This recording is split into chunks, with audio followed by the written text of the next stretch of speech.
Welcome back. This is the second half of our newspaper review on K24 This Morning. Of course, quite a political hot potato we're handling right here. It's all about political party wrangles that seem to be spilling out of party headquarters and onto the main public arena, and that's why we want to find out how we can have these parties be more accountable as to what's going on. Makes the basis of our question today. Let's have that up.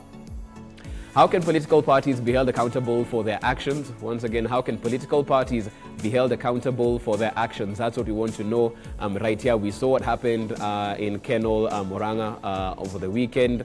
Loss of life, loss of property on that particular issue. Injuries meted out on the public as well. Who's to blame and how do you hold these parties accountable for their actions or lack thereof? There's some messages coming in. Let's look at that. Good morning, Jeff. The politics is not yet, and we are seeing campaigns on by few characters. They're using the church wrongly, shedding the blood of innocent young people and blinding us that they are going to compensate their families. Life is precious. That's Alfred Angwenyi from Kericho. The handshake approach was done hurriedly by the president. He should have thoroughly done consultation with his deputy president for the handshake with Raila. The president should also tame Tuju and Morave. Okay, let's have another message up on screen. Okay. British Salachi says those who have different ideologies from those of Jubilee Party should quit. Hakieleweke team are in love with ODM, ODM's leader. True, they should join him in ODM. Okay. Let's have another one. There's a feeling that Tuju speaks the position of the president in the party. Does our guest believe that narrative? Is a National Security Advisory Committee a constitutional body? What are its mandates? Okay. Okay, this is a long one. Political parties are private businesses which are run at the will of some selfish individuals. These parties have failed as a result of not allowing an interfair democracy where members have the right and freedom to express their perspectives. The way Kenyan parties, according to the way the government, the way they are governed, aren't supposed to be funded by the public coffers because they are eventually personal business names. That's Jenga Wakongo from Kihara. Okay, quite a heated discussion we'll be having right here. I'll be coming back to studio in a bit, but we also have Millie Lwanga. We'll be having a bit of technical issues getting her in this conversation. I want to patch her back in with what we've been discussing so far. Morning, Millie. Let me get you back in on this particular issue that we're having right now. And now as we move forward and look at where we stand, we've heard what the National Security Advisory Committee has spoken about. But when it comes to accountability of political parties, how can we hold them to a higher standard? How do we do that? The interesting thing is that most political parties have got very good constitutions and laws and processes which must manage the conduct of business or of engagement of their members. Now, for example, when the members do something, even outside the politics of the party, they can rein them in. And they have got provisions within their laws of how they can deal with these people. But the problem is that to what extent do they want to deal with these people? And to what extent do they adhere to the rules of law when they're dealing with these people? Because if, for example, a political party constitution requires that it is the party leader or it is the deputy party leader who must give direction over certain things, then how is it that somebody can actually blatantly go against that without engaging the organs of the party? Because within most political parties, if not all, again, there's provision that allows for members to appeal decisions that they feel may not be popular or good for the party's interests, particularly going ahead, as we are clearly being shown by the security team that we are already in election mode, by them giving the directives on how we need to engage in certain processes and not saying that we need to stop, means that we are clearly in election mode. And therefore, directions by the party that may affect the ability of the party to garner votes, because each party is there to get as many votes as possible, needs to be adhered to. Now, if these processes are not being adhered to, and we have people who feel that they know the party a little bit more than the others, then there's definitely a problem within the system. And I think the problem arises because many people jump into political parties at the heat of the moment. They jump because perhaps they are frustrated with their parties and therefore they go there to get solace to still be within the comfort and support of a political setting, but they do not get to read the constitution or understand what that party really is all about. And therefore, later on, you find they're the same people who may be bringing problems. I find it very strange when I hear this talk about external political parties coming to mess up other political parties, because, again, our laws allow for merger coalitions, they allow for different processes, and we've seen them being practiced. In Kenya, for example, before the 2017 elections, we saw TNA and URP merge into Jubilee and completely swallow up all the other parties that were also interested in joining them. So we know what the law requires of each political party if they want to merge, and we know that coalition agreements will guide how they relate with one another. To what extent do people feel that they are not involved? And when I say people, I mean the members of that political party. When a political party is agreeing to work with the other, it's something that I think needs to be discussed very, very, very clearly amongst the people who play politics within political parties. Because, again, the frustrating bit is that there are very many. For example, Jubilee has very many followers who don't even know where the Jubilee Party headquarters is, who don't even know where the Jubilee offices in their counties are. They simply are Jubilee because they'll tweet about it or they will make noise about it, but they don't understand really what the party is. So they'll follow the noise that they hear out here without sometimes knowing what the inside machinations or schemes are within the party to ensure that things run smoothly. In from Frederick Okango, he is a member of the Third Way Alliance. We also saw the wrangles that took place in that party. He tweets in and says, political parties in Kenya are governed by 3 key documents: the Constitution of Kenya 2010, Political Parties Act 2011, and the party's constitution and rules. Anything else is a self-declaration that has no basis. But even as you look at this, Madam Bichi says, what's on paper, and then there's also what is just regarded as proper form. When you have a vice chair, talking about a deputy party leader who's not wanted, who should ship out, and all of these, some might say disparaging remarks to someone who is his deputy party leader, is that really proper form, even if it's not in the constitution? But for a party, you don't see that when you look at the other side of the political divide. ODM runs a very tight ship. They keep their differences in-house, they deal with that there. So when it comes to form, how does the party intend dealing with that? It's because that is how ODM believes in its ideology, that this is how we will run our party. That's why I was saying that it depends on how you've decided to run the party.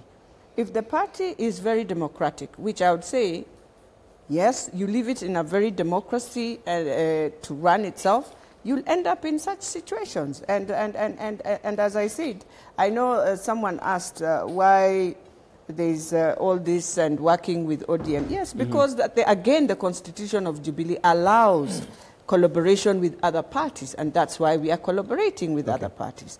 But more importantly is that, the biggest challenge, it's good to be very honest with Jubilee, yeah? Your challenge is you decided to run a party with business.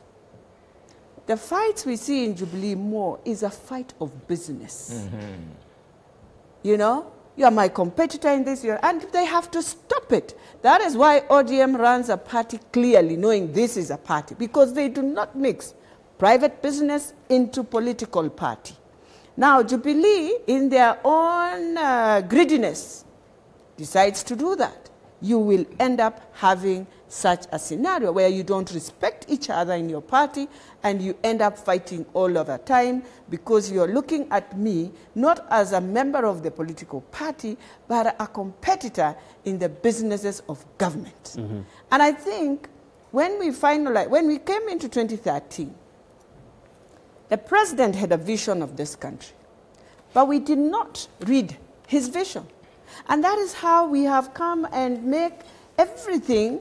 And now when the president comes out and he looks at 2017 and what he went through, and he decides, I would want us now to follow the lane of working within the party, agreeing what the party has said, and ensuring now we give services to Kenyans as we promised, he becomes an enemy of everyone. Because you have come in, with a different strategy of what they were used to. You've decided now, look, for 4 years, I was very democratic. I ensured we have teamwork, but you have let me down as teamwork. You've put the country in this situation. I have to take back because the buck stops with me and ensure we realign. The moment the president realigns Jubilee Party, we start the fight. Why? Because he has come, the comfort zones that we had, the different things that we are doing wrongly, he has started bringing them back and saying no. And even, to make it worse, is that when he comes and he pleads, we will campaign. Let us just go back and give services to our people. No, we disregard and we move on and we say this is the right time to campaign. I mean, I am asking myself, and that's why I will always repeat and I will always address my DP, knowing very well he is the one who has decided his platform is a platform where you trust in God. And everyone trusts in God. But at the same time, if you have faith in that God, then you cannot be on your weakest link thinking it will never happen. Then you don't trust in God. Then you have no faith in what you're doing. Because if you have faith, you will have listened to your president. You are his deputy. You would have done all what he wants. And at the right time, you would have come and just say, you know what? We need to start campaigning. After all, when you're doing business work for government, you are already campaigning. You are at a better platform than any other person because you are moving with the campaign, but in a very different way. And I think that's all the president was asking from him. So for me, when I look at the whole scenario of Jubilee, get out of business.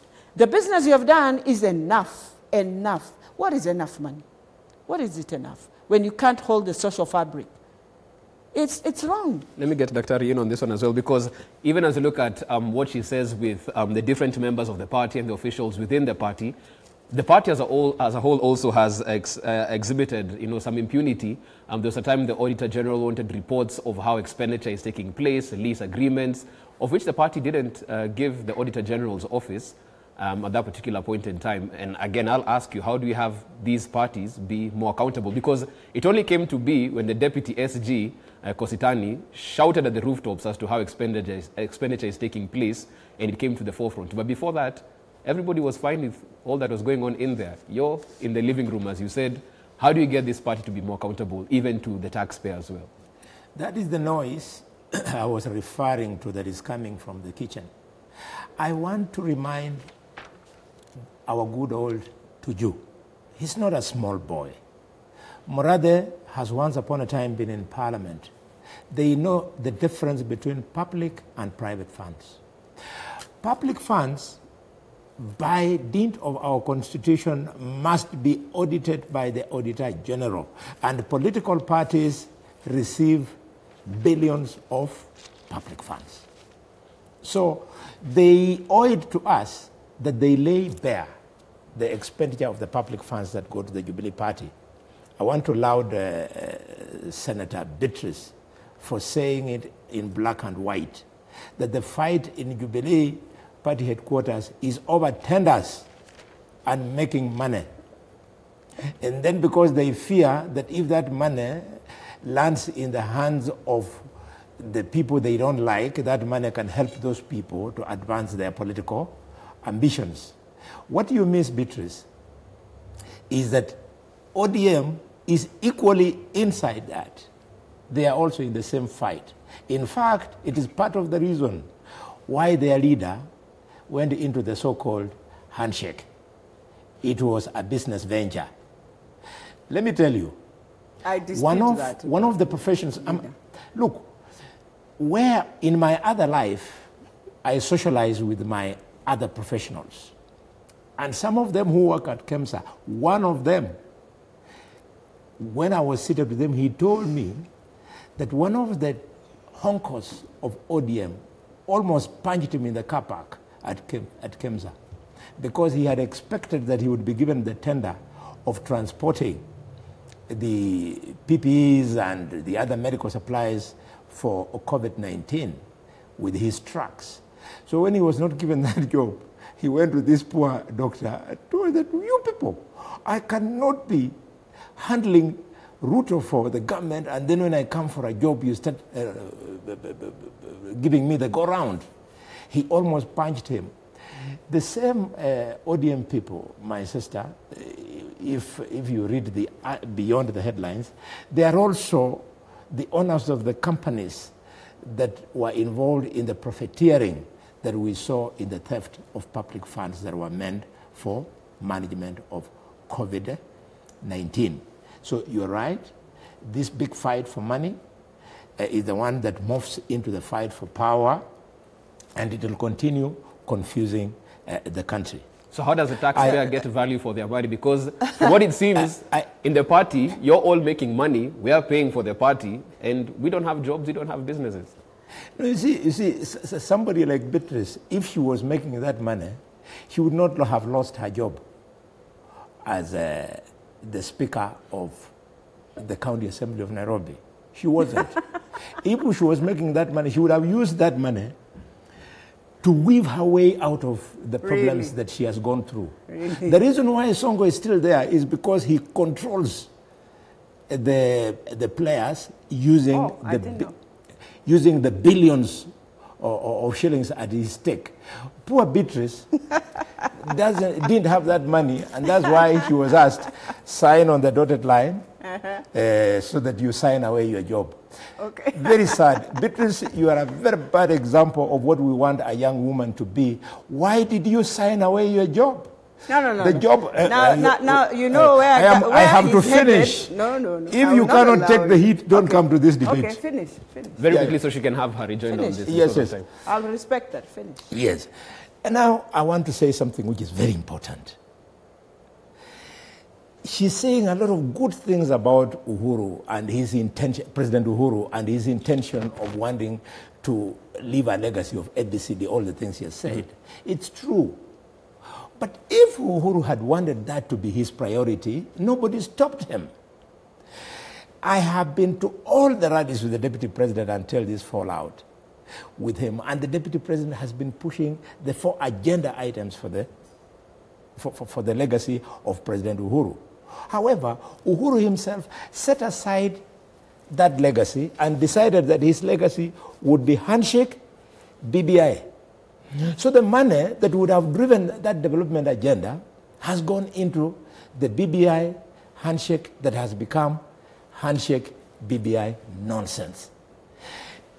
Until President Uhuru accepts that the priority of Kenyans is not BBI, he will never achieve anything on the 4 agenda items. Look, just one example on the youth who are now watching me now. Very quickly, please. BBI is telling the youth, go and amend the constitution so that you create 3 more jobs for you know who. But you haven't seen. But don't talk about. You haven't seen. We live in this country, but they're telling our youth, don't talk about your own unemployment. Can you imagine? Jeff, let me get Madam Melachi in. You know, first of all, let me not go to the dotted because Bonnie is imagining how the strength I have. I went back. I did what I did, Bonnie. Why did you sign away? And in fact, I left Nairobi more better than anyone would have left it. And they will remember that. So that one is a plus that Bonnie feels, how did this woman manage? But he can't imagine it's a woman who did it. Because I was fighting with men. As he says, he wanted me to, in fact, I'll be very honest. Yes, some of your friends were the ones who were helping them with the money. So let me tell you, if you want me to now be very blunt, go ahead. Of course, I've told you. I don't need to say names. They were helping and tell them they could not manage because we finished and I handed over Nairobi to NMS as the way the president wanted his legacy to be. Having said that, the other thing they have a problem with is with the PM. Because they thought they have come now to finalize and finish and make sure the president becomes a lame duck president. But when the president became more smarter and had wisdom from God, because it is only within God that you can have that strength to face your opponent, sit and work together. And now they've realized the country is being steered back to normalcy. It is now normal, people can do things. They can't believe. And so for them, were you really with good intentions in supporting the president, or your intentions was to see the president beg you, oh, we need to do this. But when they realized he has moved on and he can work with anybody, and he's supposed to work with everyone in this country, because Jeff, he is our president, the commander-in-chief. And therefore, you cannot tell him he should work with so and leave another group. No, this is what made us go into a lot of challenges in 2017. So for me, I want to say this.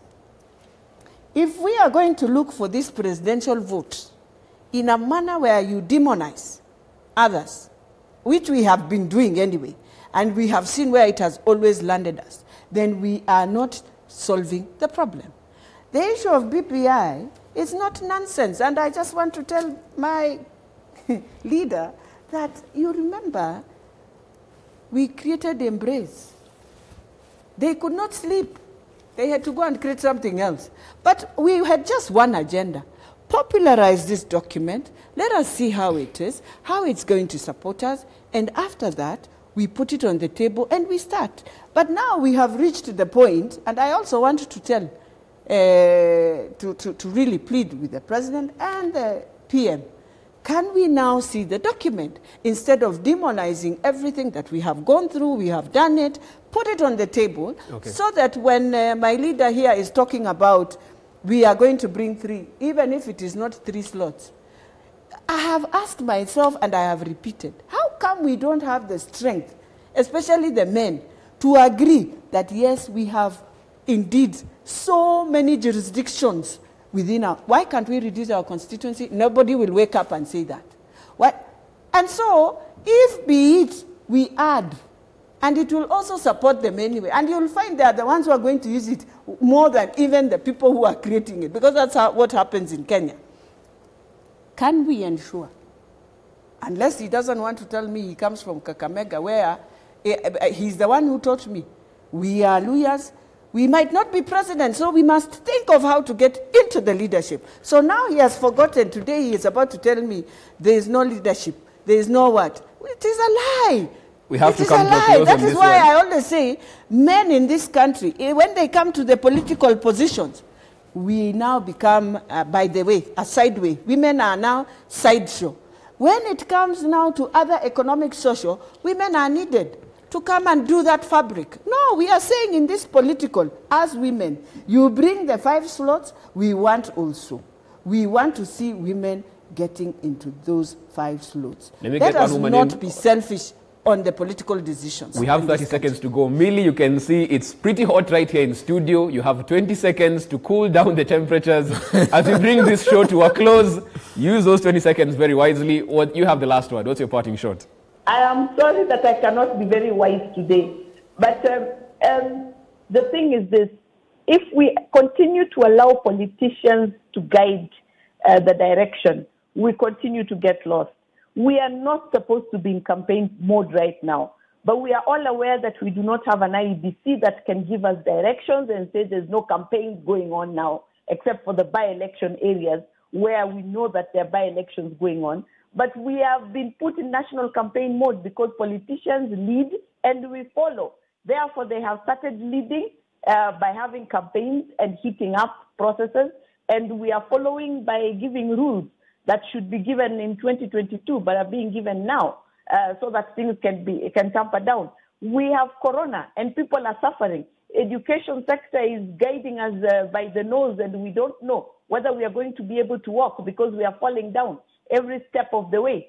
But what can we do? There's nothing much that parents can do because currently we are busy talking about the presidential candidate for 2022, whereas the leader, as far as education is concerned now, is left in abeyance. Okay, we'll have to leave it at that as far as it's concerned. Quite a discussion we've had today. Thank you so much, Millie Lwanga, for being part of this conversation as well. Dr. Boni Halwale, thank you so much for your time. Madam British Salachi, thank you so much for your time as well. I think we need to pray, Jeff. We were told to pray for 3 days. We shall do that as well. Yes. We shall do that. Of course, brings us to a break right here. There's a lot of feedback as well on WhatsApp. We'll be taking a look at that later on the show. Take a short break. We are back on the other side as we get interactive. This is K24 This Morning.